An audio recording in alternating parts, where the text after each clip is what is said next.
ਅੱਛਾ, acid rain ਤੁਸੀਂ ਸਾਰਿਆਂ ਨੇ ਸਕੂਲ ਟਾਈਮ ਦੇ ਵਿੱਚ ਬਹੁਤ ਸੁਣੀ ਹੋਏਗੀ, ਪੜ੍ਹੀ ਵੀ ਹੋਏਗੀ ਕਿ ਐਸਿਡ ਰੇਨ ਕੀ ਹੁੰਦੀ ਆ। ਐਸਿਡ ਰੇਨ ਹੁੰਦੀ ਆ, ਰੇਨਫਾਲ ਤਾਂ ਨੋਰਮਲ ਹੁੰਦਾ ਆ, ਠੀਕ ਹੈ, ਲੇਕਿਨ ਉਹਦੇ ਵਿੱਚ ਜਿੰਨੇ ਵੀ ਪ੍ਰੈਸੀਪੀਟੇਟਸ ਹੁੰਦੇ ਨੇ ਉਹਨਾਂ ਦੀ ਜਿਹੜੀ ਪੀਐਚ ਹੁੰਦੀ ਆ ਉਹ ਹੁੰਦੀ ਆ 5 ਤੋਂ ਘੱਟ। ਜਿਹੜੀ ਨੋਰਮਲ ਰੇਨ ਹੁੰਦੀ ਆ ਉਹਦੀ ਪੀਐਚ ਹੁੰਦੀ ਆ 5.6 ਤੋਂ 6.5, ਲੇਕਿਨ ਜੋ ਐਸਿਡ ਰੇਨ ਹੁੰਦੀ ਆ ਉਹਦੀ ਪੀਐਚ 5 ਤੋਂ ਘੱਟ ਜਾਂਦੀ ਆ, ਠੀਕ ਹੈ। ਯਾਨੀ ਕਿ ਅਗਰ 4 ਹੈ, 2 ਹੈ ਜਾਂ 1 ਹੈ, 1 ਪੁਆਇੰਟ ਸਮਥਿੰਗ ਹੈ ਤਾਂ ਉਹ ਐਸਿਡਿਕ ਰੇਨ ਹੈ।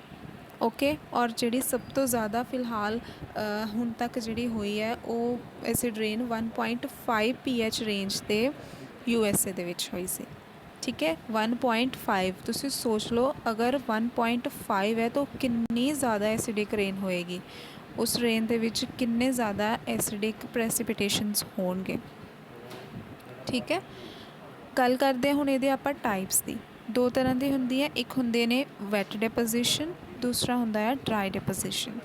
ਜੋ ਵੈਟ ਡਿਪੋਜੀਸ਼ਨ ਹੁੰਦਾ ਆ ਉਹਦੇ ਵਿੱਚ ਕੀ ਹੁੰਦਾ ਹੈ, ਰੇਨ, ਸਨੋ ਹੋ ਗਈ, ਠੀਕ ਹੈ, ਜਾਂ ਫੌਗ ਹੋ ਗਈ, ਯਾਨੀ ਕਿ ਜੋ ਵੈਟ ਹੁੰਦੇ ਨੇ ਪਾਰਟੀਕਲਸ, ਠੀਕ ਹੈ। ਲੇਕਿਨ ਦੂਸਰੀ ਗੱਲ ਕਰਦੇ ਹਾਂ ਡਰਾਈ ਦੀ, ਤਾਂ ਡਰਾਈ ਦੇ ਵਿੱਚ ਕੀ ਹੁੰਦਾ ਹੈ ਕਿ ਹਵਾ ਦੇ ਵਿੱਚ ਕੁਝ ਐਸਿਡਿਕ ਗੈਸਿਸ ਹੁੰਦੀਆਂ ਨੇ, ਠੀਕ ਹੈ। ਹਵਾ ਦੇ ਵਿੱਚ ਕੁਝ ਐਸਿਡਿਕ ਗੈਸਿਸ ਹੁੰਦੀਆਂ ਨੇ ਜੋ ਵਿੰਡ ਦੇ ਨਾਲ ਹੀ ਬਲੋ ਕਰਦੀਆਂ ਨੇ, ਔਰ ਉਹਨਾਂ ਦੇ ਜੋ ਕੁਝ ਪਾਰਟੀਕਲਸ ਹੁੰਦੇ ਨੇ ਉਹ ਕੀ ਕਰਦੇ ਨੇ, ਕੁਝ ਸੋਇਲ ਦੇ ਵਿੱਚ ਮਿਕਸ ਹੋ ਜਾਂਦੇ ਨੇ, ਕੁਝ ਟਰੀਜ਼ ਦੇ ਲੀਵਸ ਦੇ ਉੱਪਰ ਸੈੱਟ ਹੋ ਜਾਂਦੇ ਆ, ਅਤੇ ਜਦੋਂ ਬਾਰਿਸ਼ ਹੁੰਦੀ ਆ ਫਿਰ ਉਹ ਲੀਵਸ ਦੇ ਉੱਪਰ ਜਿੰਨੇ ਵੀ ਐਸਿਡਿਕ ਪਾਰਟੀਕਲਸ ਹੁੰਦੇ ਨੇ ਉਹ ਵਾਸ਼ ਆਊਟ ਹੋ ਜਾਂਦੇ ਨੇ, ਔਰ ਉਹ ਕਿੱਥੇ ਮਿਕਸ ਹੋ ਜਾਂਦੇ ਨੇ, ਸੋਇਲ ਦੇ ਵਿੱਚ, ਠੀਕ ਹੈ। ਔਰ 50% ਜਿਹੜੀ ਐਸਿਡਿਟੀ ਹੈ, 50% ਐਸਿਡਿਟੀ ਜਿਹੜੀ ਹੈ ਉਹ ਡਰਾਈ ਡਿਪੋਜੀਸ਼ਨ ਦੇ ਥਰੂ ਹੀ ਪਾਸ ਹੁੰਦੀ ਹੈ। ਡਰਾਈ ਡਿਪੋਜੀਸ਼ਨ ਅਗਰ ਆਪਾਂ ਇਹ ਕਹੀਏ ਕਿ ਸਿਰਫ ਰੇਨ ਐਸਿਡਿਕ ਹੁੰਦੀ ਆ, ਨਹੀਂ, ਹਵਾ ਵੀ ਐਸਿਡਿਕ ਹੁੰਦੀ ਆ। ਹਵਾ ਦੇ ਵਿੱਚ ਗੈਸਿਸ ਜਿਹੜੀਆਂ ਐਸਿਡਿਕ ਹੋਣ ਦੇ ਕਰਕੇ ਜੋ ਵਿੰਡ ਹੈ ਉਹ ਵੀ ਐਸਿਡਿਕ ਹੋ ਜਾਂਦੀ ਹੈ, ਠੀਕ ਹੈ। ਹੁਣ ਇਹਦੇ ਕਾਜ਼ਿਸ ਕੀ ਨੇ, ਕਾਜ਼ਿਸ ਦੀ ਗੱਲ ਕਰੀਏ, ਜਦੋਂ ਆਪਾਂ ਕਾਜ਼ਿਸ ਦੇਖਦੇ ਹਾਂ ਤਾਂ ਇਹਦਾ ਪਹਿਲਾ ਤਾਂ ਇਹੀ ਹੈ ਕਿ ਥਰਮਲ ਪਾਵਰ ਪਲਾਂਟ ਜਿਹੜੇ ਆਪਾਂ ਯੂਜ਼ ਕਰਦੇ ਹਾਂ, ਇੰਡਸਟਰੀਜ਼ ਜਿਹੜੀਆਂ, ਆਟੋਮੋਬਾਈਲਸ ਹੋ ਗਏ, ਠੀਕ ਹੈ, ਜਿਹੜੇ ਵੀ ਆਪਾਂ ਵਹੀਕਲਸ ਯੂਜ਼ ਕਰਦੇ ਹਾਂ ਉਹਨਾਂ ਦੇ ਵਿੱਚੋਂ ਜਿੰਨਾ ਵੀ ਧੂੰਆਂ ਨਿਕਲਦਾ ਉਹਨਾਂ ਵਿੱਚ ਸਾਰਿਆਂ 'ਚ ਇਹੀ ਗੈਸਿਸ ਹੁੰਦੀਆਂ ਨੇ ਐਸਿਡਿਕ, ਠੀਕ ਹੈ। ਔਰ ਇਹੀ ਐਸਿਡਿਕ ਗੈਸਿਸ ਜਿਹੜੀਆਂ ਨੇ ਐਸਿਡ ਰੇਨ ਕਾਜ਼ ਕਰਦੀਆਂ ਨੇ, ਰਾਈਟ। ਔਰ ਕੁਝ ਪੋਲਿਊਟੈਂਟਸ ਇਹਨਾਂ ਦੇ ਵਿੱਚ ਪਾਏ ਜਾਂਦੇ ਆ, ਜਿੱਦਾਂ ਕਿ ਸਲਫਰ ਡਾਈਆਕਸਾਈਡ ਹੋ ਗਏ, ਨਾਈਟ੍ਰੋਜਨ ਦੇ ਕੁਝ ਆਕਸਾਈਡਸ ਹੋ ਗਏ, ਹਾਈਡਰੋਜਨ ਕਲੋਰਾਈਡ ਹੋ ਗਏ। ਔਰ ਮੇਨ ਅਗਰ ਦੇਖਿਆ ਜਾਏ ਤਾਂ ਇਹਨਾਂ ਦੇ ਵਿੱਚ ਕੀ ਹੁੰਦੇ ਨੇ, ਅਗਰ ਵਾਟਰ ਦੀ ਗੱਲ ਕਰੀਏ, ਵਾਟਰ ਪੋਲਿਊਟੈਂਟਸ ਜਿਹੜੇ ਉਹ ਹੈਗੇ ਨੇ ਸਲਫਿਊਰਿਕ ਐਸਿਡ ਅਤੇ ਨਾਈਟ੍ਰਿਕ ਐਸਿਡ, ਐਸਿਡ ਰੇਨ ਦੇ ਵਿੱਚ ਪਾਏ ਜਾਂਦੇ ਆ, sulphuric acid and nitric acid, ਠੀਕ ਹੈ। ਹੁਣ ਆਪਾਂ ਗੱਲ ਕਰੀਏ ਕਿ ਇਹਦੇ ਇਫੈਕਟਸ ਕੀ ਨੇ, ਕਿ ਇਹ ਐਸਿਡ ਰੇਨ ਹੁੰਦੀ ਆ ਤਾਂ ਇਹਦੇ ਨਾਲ ਕੀ ਨੁਕਸਾਨ ਹੈ ਆਪਾਂ ਨੂੰ। ਪਹਿਲਾਂ ਤਾਂ ਇਹੀ ਕਿ ਅਗਰ ਐਸਿਡ ਰੇਨ ਹੁੰਦੀ ਹੈ ਤਾਂ ਉਹਦੇ ਨਾਲ ਪਲਾਂਟਸ ਦੀ ਜਿਹੜੀ ਗਰੋਥ ਹੈ ਉਹ ਰੁਕ ਜਾਂਦੀ ਹੈ, ਠੀਕ ਹੈ। ਪਲਾਂਟਸ ਨੂੰ ਡਿਜ਼ੀਜ਼ਸ ਲੱਗ ਜਾਂਦੀਆਂ ਨੇ, ਕਲੋਰੋਸਿਸ ਵਗੈਰਾ, ਨੈਕਰੋਸਿਸ, ਯਾਨੀ ਕਿ ਜੋ ਲੀਵਸ ਨੇ ਨਾ ਉਹ ਯੈਲੋ ਹੋਣੇ ਸਟਾਰਟ ਹੋ ਜਾਂਦੇ ਆ, ਬਲੈਕਿਸ਼ ਜਿਹੇ ਲੀਵਸ ਹੋ ਜਾਂਦੇ ਆ ਪੱਤੇ ਜਿਹੜੇ ਨੇ ਪਲਾਂਟਸ ਦੇ, ਠੀਕ ਹੈ। ਔਰ ਉਹਨਾਂ ਦੀ ਗਰੋਥ ਨਹੀਂ ਹੁੰਦੀ, ਜਿਹੜੇ ਗਰੋਥ ਪੁਆਇੰਟਸ ਨੇ ਉੱਥੋਂ ਟੁੱਟਣੇ ਸਟਾਰਟ ਹੋ ਜਾਂਦੇ ਆ, ਡੈਮੇਜ ਹੋਣੇ ਸਟਾਰਟ ਹੋ ਜਾਂਦੇ ਆ, ਰਾਈਟ। ਦੂਸਰੀ ਗੱਲ ਕਿ ਕੁਛ ਮਿਨਰਲਸ ਇਹਨਾਂ ਦੇ ਵਿੱਚ ਟੌਕਸਿਕ ਮਿਨਰਲਸ ਹੁੰਦੇ ਨੇ, ਅਗਰ ਐਸਿਡ ਰੇਨ ਹੁੰਦੀ ਹੈ ਤਾਂ ਉਹ ਆਪਣੇ ਮਿਨਰਲਸ ਜਿਹੜੇ ਟੌਕਸਿਕ ਮਿਨਰਲਸ ਜਿਹੜੇ ਨੇ ਉਹ ਪਿੱਛੇ ਛੱਡ ਜਾਂਦੀ ਹੈ, ਯਾਨੀ ਕਿ ਜ਼ਮੀਨ ਦੇ ਵਿੱਚ, ਸੋਇਲ ਦੇ ਵਿੱਚ ਮਿਕਸ ਹੋ ਜਾਂਦੇ ਆ, ਓਕੇ। ਔਰ ਐਸਿਡ ਰੇਨ ਦੇ ਨਾਲ 50% ਨੈਚੁਰਲ ਫੋਰੈਸਟ ਜਿਹੜੇ ਨੇ ਉਹ ਡਿਸਟਰੋਏ ਹੋਏ ਸੀਗੇ Sweden, Germany, Romania, USA and Poland ਦੇ ਵਿੱਚ। ਇਹ ਕੁਝ ਕੰਟਰੀਜ਼ ਨੇ ਜਿੱਥੇ 50% ਫੋਰੈਸਟ ਜਿਹੜੇ ਨੇ ਐਸਿਡ ਰੇਨ ਦੀ ਵਜ੍ਹਾ ਦੇ ਨਾਲ ਡਿਸਟਰੋਏ ਹੋ ਚੁੱਕੇ ਨੇ। ਤੁਹਾਨੂੰ ਆਵਾਜ਼ ਆ ਰਹੀ ਹੈ ਸਾਰਿਆਂ ਨੂੰ?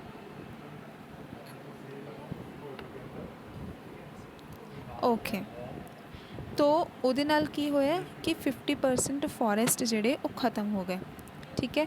ਹੁਣ ਇਹਦੇ ਨਾਲ ਇੱਕ ਹੋਰ ਨੁਕਸਾਨ ਹੈ, ਉਹ ਕੀ ਹੈ ਕਿ ਜਦੋਂ ਵੀ ਐਸਿਡ ਰੇਨ ਹੁੰਦੀ ਆ ਤਾਂ ਉਹ ਵਾਟਰ ਬੋਡੀਜ਼ ਦੇ ਵਿੱਚ ਵੀ ਮਿਕਸ ਹੁੰਦੀ ਹੈ, ਯਾਨੀ ਕਿ ਜਿੱਦਾਂ ਪੌਂਡਸ ਹੋ ਗਏ, ਰਿਵਰਸ ਹੋ ਗਈਆਂ, ਲੇਕਸ ਹੋ ਗਏ, ਠੀਕ ਹੈ, ਸਮੁੰਦਰ ਹੋ ਗਏ, ਉਹਨਾਂ ਦੇ ਵਿੱਚ ਵੀ ਐਸਿਡ ਰੇਨ ਮਿਕਸ ਹੁੰਦੀ ਆ। ਤਾਂ ਉਹਦੇ ਨਾਲ ਕੀ ਹੁੰਦਾ ਆ, ਉਹਦੇ ਨਾਲ ਜਿੰਨੇ ਵੀ ਉਹਦੇ ਵਿੱਚ ਫਿਸ਼ਿਜ਼ ਨੇ, ਪਲੈਂਕਟਨਸ ਨੇ, ਕੁਝ ਪਲਾਂਟਸ ਵੀ ਹੁੰਦੇ ਨੇ, ਠੀਕ ਹੈ, ਉਹ ਸਾਰੇ ਕੀ ਹੋ ਜਾਂਦੇ ਨੇ, ਕਿਲ ਹੋ ਜਾਂਦੇ ਨੇ, ओके, अगर उन्होंने एसिड रेन की pH जी है 5 तो घट है।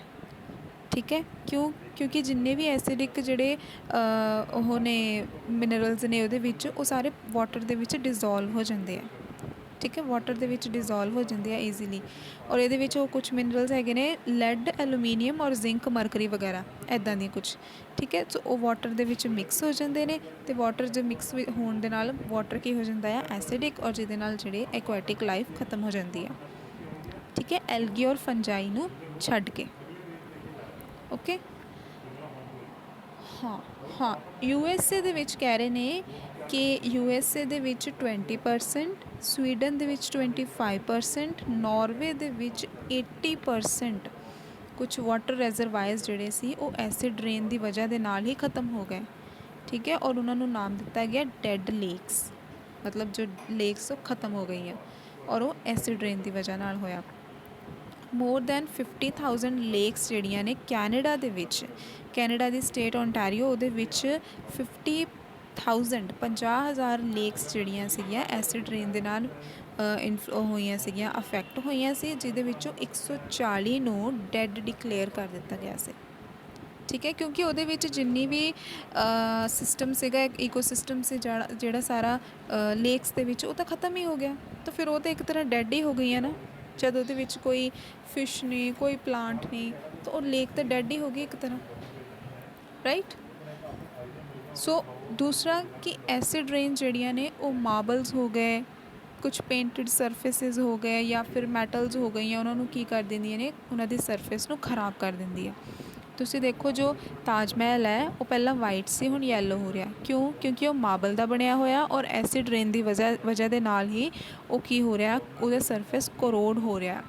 ठीक है, यानी कि वो येलो दे विच कन्वर्ट हो रहा है। अगर तुसी हुण देखो कि अपने जोड़े मेन गेट्स होंगे ने उन्होंने आप पेंट करते हैं। ठीक है, पेंट करन तो कुछ क महीनों बाद ही वो खराब होने स्टार्ट हो जाते हैं, मतलब ज़्यादा टाइम नहीं रुकता पेंट। उसका रीज़न भी एसिड रेन ही है। ठीक है, पेंटेड सरफेस जोड़े वो भी सारे खत्म ही हो जाते हैं, खराब हो जाते हैं सारे बहुत जल्दी, क्योंकि एसिड रेन जी वो हो रही है। आपको पता नहीं लगता कि वो रेन एसिडिक है, बट रेन जड़ियाँ ने अजकल एसिडिक ही हो रही हैं। ठीक है, सो ये सीगा अपना क्लाइमेट चेंज और एसिड रेन।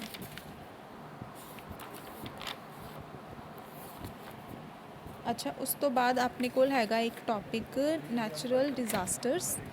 नैचुरल डिजास्टर्स दे विच नैचुरल डिजास्टर्स की हुंदे ने, जिन्होंने आपां कहंदे आ कुदरती आफतां। सुनिया होएगा तुसी, मतलब कुदरत वालों अगर कुछ इदा हो जाता है कि बहुत नुकसान होंदा है। ठीक है, डिजास्टर्स जिहड़े हुंदे ने। अच्छा, उहदे विच पहला हैगा अर्थक्वेक। अर्थक्वेक की हुंदा है? अर्थक्वेक दे विच हुंदा है कि अर्थ की जिहड़ी नीचे जो सरफेस है, नीचे जो है, अच्छा अर्थक्वेक है तुहानूं सिलेबस? हाँ है, ठीक है। सो अर्थक्वेक दे विच नीचे जिहड़ियां टैक्टोनिक प्लेट्स ने, ठीक है, under the earth tectonic plates जिहड़ियां ने उन्हां दी जदों मूवमेंट हुंदी है, सडनली मूवमेंट हुंदी है, सडन ही कवांगे इहनूं आपां, क्योंकि आपां नूं पहलां नहीं ना पता लग जांदा कि भुचाल होण वाला है। सो सडनली जो मूवमेंट उन्हां दे विच हुंदी है टैक्टोनिक प्लेट्स दे विच, उहनूं आपां अर्थक्वेक कहने आ। ठीक है, और ये नाल की हुंदे जदों प्लेट्स जड़ियाँ ने वो मूव करदियाँ ने, तो उहदे नाल अर्थ की जो क्रस्ट है ना, उहदे विच बहुत एनर्जी रिलीज़ होंदी, क्योंकि उहदे विच ऑलरेडी बहुत ज़्यादा एनर्जी स्टोर हुई होंदी है। जदों उन्होंने मूव करना है, हिल जाना है, तो उहदे नाल एनर्जी बहुत ज़्यादा रिलीज़ होनी है, तो एनर्जी रिलीज़ होने दे नाल कुछ वाइब्रेटरी वेव्स जड़ियाँ ने वो प्रोड्यूस होंदियां हैं, द हलचल जी होंदी है। ठीक है, और वो की होंदी है फिर अर्थक्वेक। और अर्थक्वेक की इंटेंसिटी नूं मेजर करने के लिए आप रिक्टर स्केल यूज़ करते हैं।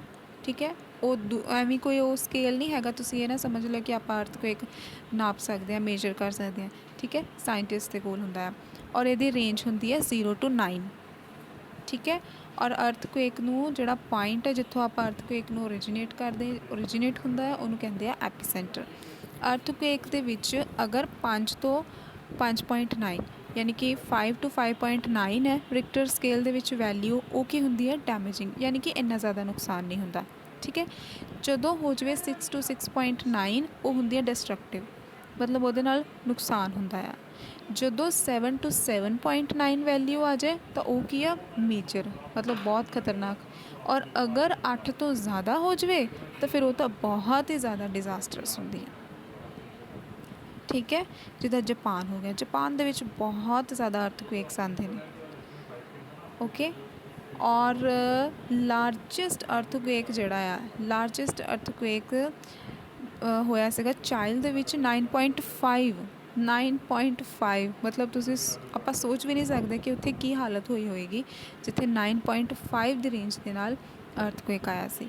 ਅੱਛਾ, ਇੰਡੀਆ ਦੀ ਗੱਲ ਕਰੀਏ ਤਾਂ ਇੰਡੀਆ ਦੇ ਵਿੱਚ ਇੱਕ ਆਸਾਮ ਦੇ ਵਿੱਚ ਆਇਆ ਸੀਗਾ 1897 ਦੇ ਵਿੱਚ, ਜੋ ਕਿ ਬਹੁਤ ਜ਼ਿਆਦਾ ਟੈਰੀਫਾਇੰਗ ਸੀਗਾ ਔਰ ਬਹੁਤ ਜ਼ਿਆਦਾ ਬਿਲਡਿੰਗਸ ਜਿਹੜੀਆਂ ਸੀ ਉਸ ਏਰੀਆ ਦੀਆਂ ਡੈਮੇਜ ਹੋਈਆਂ ਸੀ।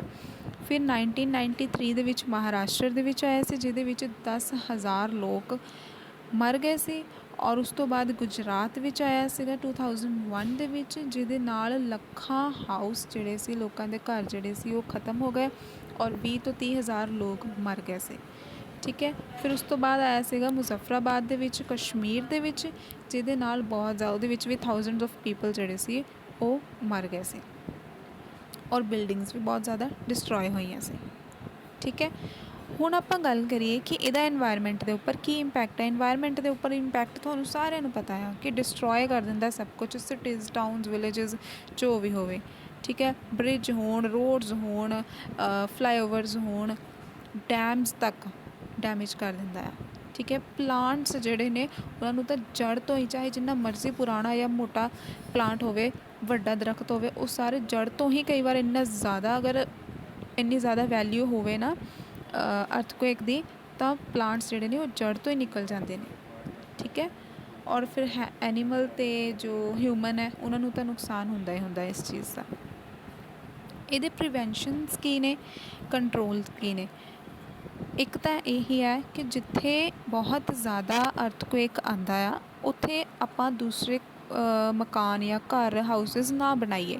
ਜਿੱਦਾਂ ਜਾਪਾਨ ਹੈ, ਜਾਪਾਨ ਦੇ ਵਿੱਚ ਬਹੁਤ ਜ਼ਿਆਦਾ ਅਰਥਕੁਏਕ ਆਉਂਦੇ ਆ ਤਾਂ ਉਹ ਕੀ ਕਰਦੇ ਨੇ, ਉਹ ਵੁਡਨ ਹਾਊਸਿਸ ਹੀ ਪ੍ਰੈਫਰ ਕਰਦੇ ਆ ਉੱਥੇ, ਲੱਕੜੀ ਦੇ ਮਕਾਨ। ਉਹਦੇ ਨਾਲ ਕੀ ਹੁੰਦਾ ਆ, ਫਿਰ ਉਹਦੇ ਨਾਲ ਉਹਨਾਂ ਨੂੰ ਇੰਨਾ ਜ਼ਿਆਦਾ ਨੁਕਸਾਨ ਨਹੀਂ ਹੁੰਦਾ। ਠੀਕ ਹੈ, ਉਹਨਾਂ ਨੂੰ ਜ਼ਿਆਦਾ ਨੁਕਸਾਨ ਨਹੀਂ ਹੁੰਦਾ।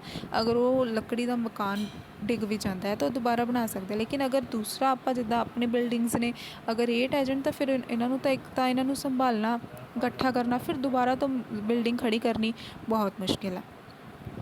ਠੀਕ ਹੈ, long wall should be reinforced by concrete columns.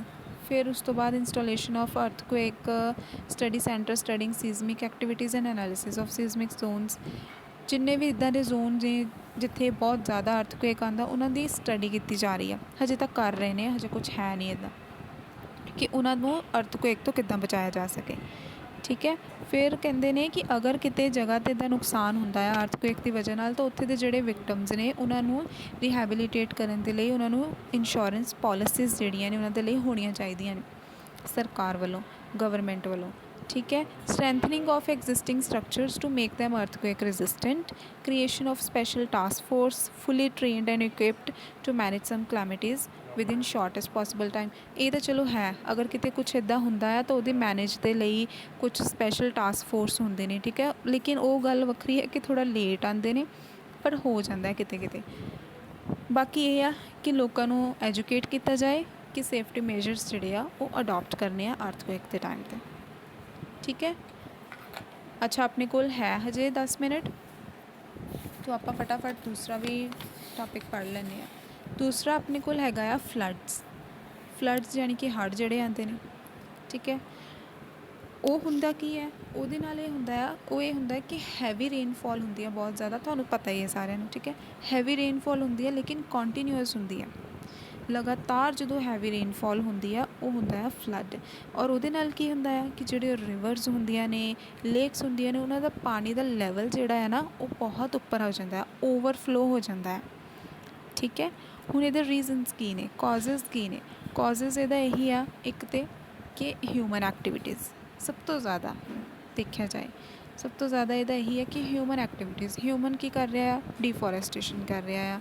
ਠੀਕ ਹੈ, ਰੋਡਸ ਬਣਾ ਰਹੇ ਨੇ, ਬਿਲਡਿੰਗਸ ਬਣਾ ਰਹੇ ਨੇ, ਫਿਰ ਡੈਮਸ ਵਗੈਰਾ ਬਣਾ ਰਹੇ ਨੇ, ਠੀਕ ਹੈ, ਮਾਈਨਿੰਗ ਹੋ ਰਹੀ ਆ। ਸੋ ਉਹਦੇ ਨਾਲ ਕੀ ਕਰ ਰਹੇ ਨੇ, ਉਹ ਫੋਰੈਸਟ ਕੱਟ ਰਹੇ ਨੇ, ਕਿਉਂਕਿ ਫੋਰੈਸਟ ਹੀ ਇੱਕ ਨੈਚੁਰਲ ਇੱਦਾਂ ਦੀ ਚੀਜ਼ ਹੈ ਜਿਹਦੇ ਕਰਕੇ ਫਲੱਡਸ ਨੂੰ ਕੰਟਰੋਲ ਕੀਤਾ ਜਾ ਸਕਦਾ ਹੈ, ਠੀਕ ਹੈ। ਉਹ ਇੰਨਾ ਜ਼ਿਆਦਾ ਫਲੱਡ ਨਹੀਂ ਹੋਣ ਦਿੰਦੇ, ਤਾਂ ਅਗਰ ਉਹੀ ਨਹੀਂ ਰਹਿਣਗੇ ਤਾਂ ਫਿਰ ਉਹਨੂੰ ਕਿੱਦਾਂ ਕੰਟਰੋਲ ਕੀਤਾ ਜਾਊਗਾ, ਠੀਕ ਹੈ। ਹੁਣ ਇਹਦੇ ਇਨਵਾਇਰਮੈਂਟ ਦੇ ਉੱਪਰ ਇੰਪੈਕਟ ਕੀ ਨੇ? ਇੰਪੈਕਟ ਇਹਦੇ ਇਹੀ ਆ ਕਿ ਬਹੁਤ ਜ਼ਿਆਦਾ ਲੋਕਾਂ ਦੀ ਜਿਹੜੀ ਆ ਲਾਈਵਸ ਜਿਹੜੀਆਂ ਇੱਕ ਤਰ੍ਹਾਂ ख़त्म ही हो जानी है, ठीक है। सिर्फ लोग ही नहीं, एनीमल्स तक, ਪੈਟਸ ਜਿਹੜੇ ਉਹਨਾਂ ਨੇ ਘਰ ਰੱਖੇ ਹੁੰਦੇ ਨੇ, ਚਾਹੇ ਕੈਟਲਸ ਹੋਣ ਚਾਹੇ ਪੈਟਸ ਹੋਣ, ਉਹਨਾਂ ਦੀ ਵੀ ਲਾਈਫ ਖ਼ਰਾਬ ਹੈ ਇੱਕ ਤਰ੍ਹਾਂ, ਜਿੱਥੇ ਹੜ੍ਹ ਆ ਜਾਂਦਾ। ਫਿਰ ਹਾਊਸ, ਬਿਲਡਿੰਗਸ, ਇੰਡਸਟਰੀਜ਼, ਪਬਲਿਕ ਅਤੇ ਪ੍ਰਾਈਵੇਟ ਟਰਾਂਸਪੋਰਟ ਸਭ ਕੀ ਹੋ ਜਾਂਦੇ ਨੇ, ਡੈਮੇਜ ਹੋ ਜਾਂਦੇ ਨੇ। ਰੋਡਸ ਜਿਹੜੇ ਨੇ, ਬ੍ਰਿਜ ਜਿਹੜੇ ਨੇ, ਰੋਡ ਤਾਂ ਬਲੋਕ ਹੀ ਹੋ ਜਾਂਦੇ ਨੇ, ਬ੍ਰਿਜ ਹੋ ਗਏ, ਠੀਕ ਹੈ, ਉਹ ਸਾਰੇ ਕੀ ਹੋ ਜਾਂਦੇ ਨੇ, damage. Submerging of large areas of cultivable and cultivated lands, ਉਹਨਾਂ ਦਾ ਵੀ ਕੁਛ ਨਹੀਂ ਬਚਦਾ। Decrease in soil fertility, soil ਦੀ ਫਰਟੀਲਿਟੀ ਘੱਟ ਜਾਂਦੀ ਹੈ। ਫਿਰ ਦੁਬਾਰਾ ਅਗਰ ਉਹਨਾਂ ਨੇ ਕਿਤੇ ਫਸਲਾਂ ਉਗਾਉਣੀਆਂ ਤਾਂ ਉਹ ਕਿੱਦਾਂ ਉਗਾਉਣਗੇ, ਕਿਉਂਕਿ ਫਰਟੀਲਿਟੀ ਹੀ ਨਹੀਂ ਰਹੀ ਉਹਦੀ, ਠੀਕ ਹੈ। Damage of standing crops, water logging leading to saline soils, ਅਗਰ ਇੰਨਾ ਜ਼ਿਆਦਾ ਪਾਣੀ ਹੋਏਗਾ ਤਾਂ ਉਹਦੇ ਨਾਲ ਕੀ ਹੋਏਗਾ, ਜਿਹੜੀ ਮਿੱਟੀ ਹੈ, ਜੋ ਸੋਇਲ ਹੈ, ਉਹ ਸੈਲਾਈਨ ਹੋ ਜਾਏਗੀ, ਮਤਲਬ ਉਹਦੇ ਵਿੱਚ ਸੋਲਟਸ ਜਿਹੜੇ ਨੇ ਨਾ, ਉਹਨਾਂ ਦੀ ਮਾਤਰਾ ਜਿਹੜੀ ਹੈ ਉਹ ਵੱਧ ਜਾਂਦੀ ਹੈ, ਠੀਕ ਹੈ, ਉਹਨਾਂ ਦੀ ਕੁਆਂਟਿਟੀ ਵੱਧ ਜਾਂਦੀ ਹੈ ਸੋਲਟਸ ਦੀ। ਫਿਰ ਕੀ ਹੈ, ਫੂਡ, ਡਰਿੰਕਿੰਗ ਵਾਟਰ, ਇਲੈਕਟ੍ਰੀਸਿਟੀ, ਸਭ ਕੁਛ ਦੀ ਸ਼ਾਰਟੇਜ ਹੋ ਜਾਂਦੀ ਹੈ, ਜਿਨ੍ਹਾਂ ਦੇ ਆਪਾਂ ਰੱਬ ਦੀ ਮਿਹਰ ਹੈ ਕਿ ਪੰਜਾਬ ਦੇ ਵਿੱਚ ਇੱਦਾਂ ਬਹੁਤ ਘੱਟ ਹੈ, ਲੇਕਿਨ ਇੱਧਰ ਵਾਲੀ ਸਾਈਡ, ਆਪਣੇ ਵਾਲੀ ਸਾਈਡ ਜਿੱਥੇ ਹੁੰਦਾ ਹੈ ਨਾ, ਉੱਥੇ ਦੇ ਲੋਕਾਂ ਨੂੰ ਮੈਂ ਦੇਖਿਆ ਸੀਗਾ, ਪਿਛਲੇ ਸਾਲ ਦੀ ਗੱਲ ਆਈ ਥਿੰਕ, ਜਿੱਥੇ ਫਲੱਡ ਆਇਆ ਸੀ ਪੰਜਾਬ ਦੇ ਵਿੱਚ। ਹੁਣ ਮੈਨੂੰ ਯਾਦ ਨਹੀਂ ਕਿ ਕਿਹੜਾ ਏਰੀਆ ਸੀ ਉਹ। ਤਾਂ ਲੋਕ ਇੱਕ ਮਹੀਨੇ ਤੋਂ, ਕੁਛ ਹਫ਼ਤਿਆਂ ਤੋਂ ਜਾਂ ਮਹੀਨਿਆਂ ਤੋਂ ਘਰਾਂ ਦੇ ਉੱਪਰ ਛੱਤਾਂ 'ਤੇ ਬੈਠੇ ਹੋਏ, ਠੀਕ ਹੈ, ਔਰ ਅੱਤ ਦੀ ਗਰਮੀ, ਇੰਨੀ ਜ਼ਿਆਦਾ ਗਰਮੀ, ਠੀਕ ਹੈ, ਉਹਦੇ ਵਿੱਚ ਉਹ ਉੱਪਰ ਬੈਠੇ ਹੋਏ। ਹੁਣ ਗਰਮੀ ਬਰਦਾਸ਼ਤ ਕਰ ਹੀ ਰਹੇ ਆ, ਨਾਲ ਦੀ ਨਾਲ ਉਹਨਾਂ ਨੂੰ ਖਾਣ ਪੀਣ ਦੀ, ਫਿਰ ਉਸ ਤੋਂ ਬਾਅਦ ਮੱਛਰ ਇੰਨਾ ਜ਼ਿਆਦਾ, ਠੀਕ ਹੈ, ਜਿੱਥੇ ਪਾਣੀ ਹੈ ਉੱਥੇ ਤਾਂ ਮੱਛਰ ਹੋਰ ਵੀ ਜ਼ਿਆਦਾ, ਠੀਕ ਹੈ। ਫਿਰ ਉਸ ਤੋਂ ਬਾਅਦ ਉਹਨਾਂ ਨੂੰ ਡਿਜ਼ੀਜ਼ਜ਼ ਜਿਹੜੀਆਂ ਹੋ ਜਾਂਦੀਆਂ ਮੱਛਰ ਤੋਂ। ਐਪੀਡੈਮਿਕਸ ਇਹਨਾਂ ਕਰਕੇ ਹੀ ਕੌਜ਼ ਹੁੰਦੀਆਂ ਨੇ, ਆ ਫਲੱਡਸ ਵਗੈਰਾ ਕਰਕੇ, ਠੀਕ ਹੈ। ਮਤਲਬ ਐਪੀਡੈਮਿਕਸ ਹੁੰਦਾ ਹੈ ਕਿ ਇੱਕ ਕੰਟਰੀ ਦੇ ਵਿੱਚ ਕੋਈ ਬਿਮਾਰੀ ਜਾਂ ਡਿਜ਼ੀਜ਼ ਜਿਹੜੀ ਉਹ ਫੈਲ ਰਹੀ ਆ, ਤਾਂ ਇਹਨਾਂ ਕਰਕੇ ਜ਼ਿਆਦਾ ਹੁੰਦੀਆਂ ਨੇ, ਕਿਉਂਕਿ ਉੱਥੇ ਜਿੱਥੇ ਫਲੱਡ ਹੁੰਦਾ ਹੈ ਉੱਥੇ ਕੀ ਹੋ ਜਾਂਦੇ ਆ, ਸੈਨੀਟੇਸ਼ਨ ਤਾਂ ਬਿਲਕੁਲ ਹੀ ਖ਼ਤਮ, ਠੀਕ ਹੈ। ਪਾਣੀ ਇੰਨੇ ਟਾਈਮ ਤੋਂ ਖੜ੍ਹਾ ਆ ਇੱਕ ਤਰ੍ਹਾਂ, ਅਤੇ ਉੱਥੇ ਐਨੀਮਲਸ ਕੁਛ ਡੈਡ ਨੇ, ਉਹਨਾਂ ਦੀਆਂ ਡੈਡ ਬੋਡੀਜ਼, ਕੁਛ ਪਤਾ ਨਹੀਂ ਹੁੰਦਾ ਕਿ ਪਾਣੀ ਦੇ ਅੰਦਰ ਕੀ ਪਿਆ ਆ, ਹੈ ਨਾ। ਸੋ ਉਹਦੇ ਨਾਲ ਡਿਜ਼ੀਜ਼ਜ਼ ਜਿਹੜੀਆਂ ਨੇ ਬਹੁਤ ਕੌਜ਼ ਹੁੰਦੀਆਂ ਨੇ, ਅਤੇ ਜਿਹੜੇ ਲੋਕਾਂ ਨੂੰ ਸਫ਼ਰ ਕਰਨਾ ਪੈਂਦਾ ਆ, ਉਹ ਤਾਂ ਮਤਲਬ ਆਪਾਂ ਇਮੈਜਿਨ ਵੀ ਨਹੀਂ ਕਰ ਸਕਦੇ। ਅੱਛਾ, ਹੁਣ ਗੱਲ ਕਰਦੇ ਹਾਂ ਇਹਦੇ ਪ੍ਰੀਵੈਂਸ਼ਨਸ ਦੇ, ਕੰਟਰੋਲ ਮੈਜਰਸ ਕੀ ਨੇ। ਇੱਕ ਤਾਂ ਇਹ ਕਿ ਆਪਾਂ ਜੋ ਮੀਟੀਰੀਓਲੋਜੀਕਲ ਡਿਪਾਰਟਮੈਂਟ ਹੈ ਉਹ ਡੇਟਾ ਕਲੈਕਟ ਕਰ ਸਕਦਾ ਹੈ, ਠੀਕ ਹੈ, ਫਲੱਡ ਦੇ ਬਾਰੇ, ਅਤੇ ਅਲਰਟ ਕਰ ਸਕਦਾ ਲੋਕਾਂ ਨੂੰ। ਜਿੱਦਾਂ ਹੁਣ ਪਹਿਲਾਂ ਹੀ ਅਲਰਟ ਕਰ ਦਿੱਤਾ ਜਾਂਦਾ ਨਾ, ਹੁਣ ਇਹ ਹੋ ਗਿਆ ਆ ਕਿ ਜੋ ਇਹ ਡਿਪਾਰਟਮੈਂਟ ਹੈ ਮੀਟੀਰੀਓਲੋਜੀਕਲ, ਇਹ ਕੀ ਕਰਦੇ ਨੇ ਕਿ ਇਹ ਲੋਕਾਂ ਨੂੰ ਪਹਿਲਾਂ ਹੀ ਅਵੇਅਰ ਕਰ ਦਿੰਦੇ ਨੇ ਕਿ ਇਸ ਜਗ੍ਹਾ 'ਤੇ ਫਲੱਡ ਆ ਸਕਦਾ ਹੈ, ਅਤੇ ਤੁਸੀਂ ਪਹਿਲਾਂ ਹੀ ਉਹਦੀ ਤਿਆਰੀ ਕਰ ਲਓ ਜਾਂ ਅਲਰਟ ਰਹੋ, ਠੀਕ ਹੈ। ਫਿਰ ਲੋਕਾਂ ਨੂੰ ਐਜੂਕੇਟ ਕੀਤਾ ਜਾਏ ਕਿ ਕਿਹੜੇ ਸਟੈਪਸ ਜਿਹੜੇ ਨੇ ਉਹ ਲੈਣੇ ਆ, ਲੇਕਿਨ ਇਹ ਸਿਰਫ ਇੱਕ ਐਜੂਕੇਟ ਦਾ ਪੀਪਲ, ਇਹ ਤਾਂ ਚਲੋ ਇੱਕ ਤਰ੍ਹਾਂ ਗੱਲ ਹੀ ਹੈ, ਪਰ ਜਦੋਂ ਮੁਸੀਬਤ ਕਹਿੰਦੇ ਆ ਕਿ ਆਉਂਦੀ ਹੈ ਤਾਂ ਉਦੋਂ ਕੁਛ ਪਤਾ ਨਹੀਂ ਲੱਗਦਾ ਕਿ ਕੀ ਕਰਨਾ ਹੈ ਨਾ। ਔਰ ਇੱਦਾਂ ਵੀ ਹੈ ਨਹੀਂ ਕਿ ਆਪਾਂ ਨੂੰ 2-4 ਦਿਨ ਪਹਿਲਾਂ ਹੀ ਪਤਾ ਲੱਗ ਜਾਏ, ਹਫ਼ਤਾ ਪਹਿਲਾਂ ਪਤਾ ਲੱਗ ਜਾਏ ਕਿ ਇਹ ਪ੍ਰੋਬਲਮ ਮਤਲਬ ਹੋਣ ਵਾਲੀ ਹੈ, ਤਾਂ ਆਪਾਂ ਉਹਦੀ ਤਿਆਰੀ ਕਰ ਲਈਏ, ਥੋੜ੍ਹਾ ਜਿਹਾ ਮੁਸ਼ਕਿਲ ਹੈ, ਕਹਿਣਾ ਸੌਖਾ ਆ।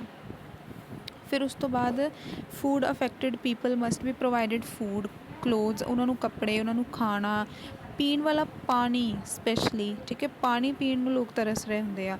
ਪਬਲਿਕ ਹੈਲਥ ਸਰਵਿਸ ਜਿਹੜੀ ਗਵਰਨਮੈਂਟ ਦੇ ਦੁਆਰਾ ਇਹ ਸਾਰੀਆਂ ਚੀਜ਼ਾਂ ਉਹਨਾਂ ਨੂੰ ਪ੍ਰੋਵਾਈਡ ਕਰਨੀਆਂ ਜ਼ਰੂਰੀ ਆ। ਔਰ ਦੂਸਰਾ ਇਹ ਕਹਿ ਰਹੇ ਨੇ ਕਿ ਜ਼ਿਆਦਾ ਤੋਂ ਜ਼ਿਆਦਾ ਪੇੜ ਲਗਾਓ, ਠੀਕ ਹੈ। ਰੀਫੋਰੈਸਟਡ ਜਿੱਥੇ ਕੱਟ ਦਿੱਤੇ ਨੇ ਉੱਥੇ ਦੁਬਾਰਾ ਲਗਾਓ, ਜਿੱਥੇ ਨਹੀਂ ਲਗਾਏ ਉੱਥੇ ਲਗਾਓ, ਠੀਕ ਹੈ। Measures to be taken before any rainy season are desilting of drains, preparation of contingency action plans and raising well equipped special task force especially in flood prone areas। Again ਉੱਦਾਂ ਜਿੱਦਾਂ ਅਰਥਕੁਏਕ 'ਚ ਅਗਰ ਟਾਸਕ ਫੋਰਸ ਜਿਹੜੀ task force ਹੁੰਦੀ ਹੈ special, ਉਹ ਇਹ ਸਾਰੀਆਂ ਚੀਜ਼ਾਂ ਲਈ ਉਹਨੂੰ ਵੀ ਤਿਆਰ ਰਹਿਣਾ ਚਾਹੀਦਾ ਹੈ, ਤਾਂ ਕਿ ਇੱਦਾਂ ਦੇ ਟਾਈਮ ਦੇ ਵਿੱਚ ਲੋਕਾਂ ਦੀ ਹੈਲਪ ਕਰਨ ਉਹ, ਠੀਕ ਹੈ ਜੀ। ਹੁਣ ਆਪਣੇ ਰਹਿ ਗਏ ਨੇ 2 ਪੁਆਇੰਟ। ਸਾਈਕਲੋਨ ਤੇ ਲੈਂਡਸਲਾਈਡਸ।